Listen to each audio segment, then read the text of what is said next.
Hi, Nancy here, and today I want to talk to you about something that's a problem for many knitters when they're knitting in the round. You end up with this long, unattractive bar that forms in between your double points, your two circs, your addy flexi tips, or even your 16-inch circular needles. And the more you try to correct it, the worse it gets. You can't get rid of it once it's there. I'm sure all of you that have had this problem have found that out. So this is what I do. You may find it helpful. It's probably worth giving it a try if you've had problems with this very thing. First of all, you'll notice I don't have a ring marker on my needle because it doesn't work well for the way I do this. What I do is I mark my round with a needle, or excuse me, with a pin that's safe for knitting. And as my piece gets longer, I just continue to move it up.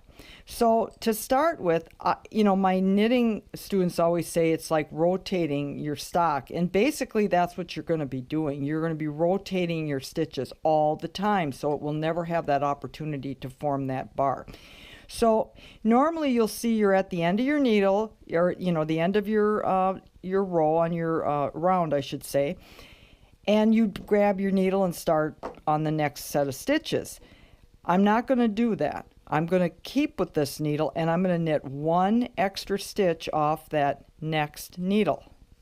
Then I'm going to add the new needle and then I'm going to knit across these stitches. And when I get to the end, I'm not going to start with a new needle yet. I'm going to continue. I'm going to set this needle down. And then I'm going to carry on and knit one extra stitch again, then grab my needle. And this will be second nature to you. I do this all the time, so now it's like when I'm supposed to stop doing it, I can. I'm so used to knitting this way. So I go around, and here we go. We're at the end. Okay. This is a very small area I'm working in, so I apologize. I just don't want to get out of camera range here. Okay, so there's your extra stitch. So now, what you have to keep in mind, okay, I want you to look at this. This is the end of my round, right here. This one stitch is the beginning of the round, okay? You follow it down the line. This is no big deal. It's not a problem. The pin's just going to keep, as you shift these stitches, it's just going to keep moving to the right. When it does become a problem is if you're working off a chart and you're doing a particular pattern. Don't be fooled and not pay attention and think that pattern's going to end at the end of that needle, because it's not. It's going to end at that stitch right before the pin. So be very mindful of that if you're using this method. And then of course you would pick up, not on here, you would pick up on the next stitch. And this is just going to keep moving over. I'm going to show you how I do this on two circular needles. I've not had a great success with this on magic loop. And I don't know if it happens as often with a magic loop. I'm not a big magic loop knitter, so I couldn't tell you, but it gets a little tighter. So the same is true. I mark the stitch right here with a pin. You can see that. And then I just slide everything up. And then I knit one extra stitch, just like I did with the double points. And then everything slides down.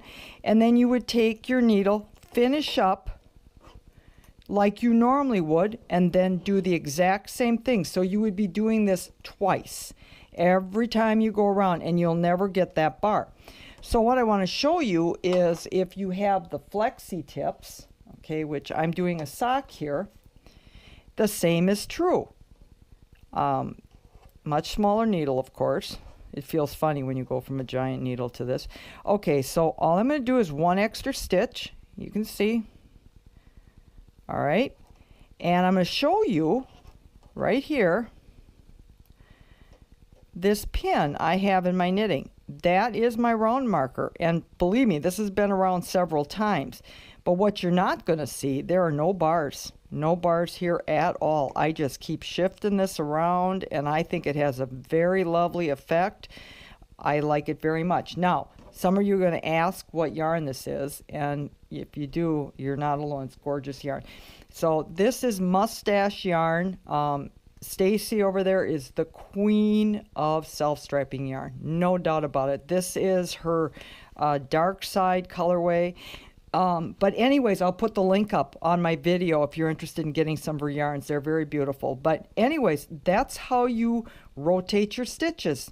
Thanks for watching.